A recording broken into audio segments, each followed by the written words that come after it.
इमरान खान पर यह भी इल्जाम है कि दिसंबर 2019 में यह सब खुफिया तरीके से किया गया और काबीना को भी लायल रखा गया। काबीना से सील लिफाफे पर दस्तखत कराए गए, जिसकी तस्दीक शेख रशीद ने उसी दिन कर दी थी जिस दिन यह काबीना का इजलास हुआ था, जबकि दीगर वुज़रा ने पाकिस्तान तहरीक इंसाफ हुकूमत जाने के बाद यही दावे किए थे।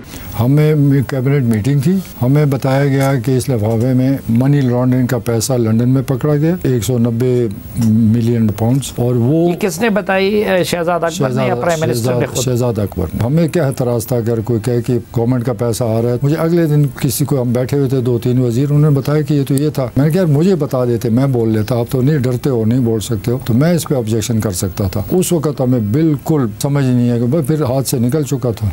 पाकिस्तान तहरीक इंसाफ हुकूमत के उस वक्त के रहनुमा कह रहे थे कि यह सारा मामला खुफिया रखा गया। ये तक कहा गया कि इस मामले पर कोई वजीर बात नहीं करेगा। इमरान खान और बुशरा बीबी पर यह इल्जाम है कि उन्होंने को माली फायदा पहुंचाया और बदले में माली फायदा हासिल किया। मगर इस केस में इमरान खान का यह मौकिफ है कि इस केस में उन्हें या उनकी फैमिली को कोई माली फायदा नहीं पहुंचा है। अल-कादिर यूनिवर्सिटी की जमीन ट्रस्ट की मिल्कियत है, जबकि एनसी से मिलने वाली रकम और उसकी सुप्रीम कोर्ट के अकाउंट में मुंतकली की काबीना से बाकायदा मंजूरी ली गई थी।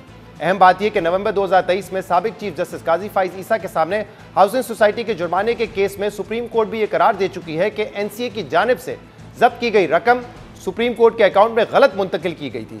सुप्रीम कोर्ट के फैसले में कहा गया था कि एनसीए से हासिल होने वाली रकम को सुप्रीम कोर्ट से गलत जोड़ा गया था और मुमकिना तौर पर यह रकम प्रोसीड ऑफ क्रिमिनल एक्टिविटी थी। के अलावा कोई भी वजाहत के लिए सामने नहीं आया कि यह रकम क्यों सुप्रीम कोर्ट के अकाउंट में भेजी गई। बजाय ये रकम लायबिलिटी खत्म करने के लिए भेजी गई, जिससे यह मुहावरा याद आता है कि रॉबिंग पीटर टू पे पॉल। इसलिए बैरून मुल्क से मौसूल होने वाली रकम सूद समेत हुकूमत पाकिस्तान को भिजवाई जाएगी।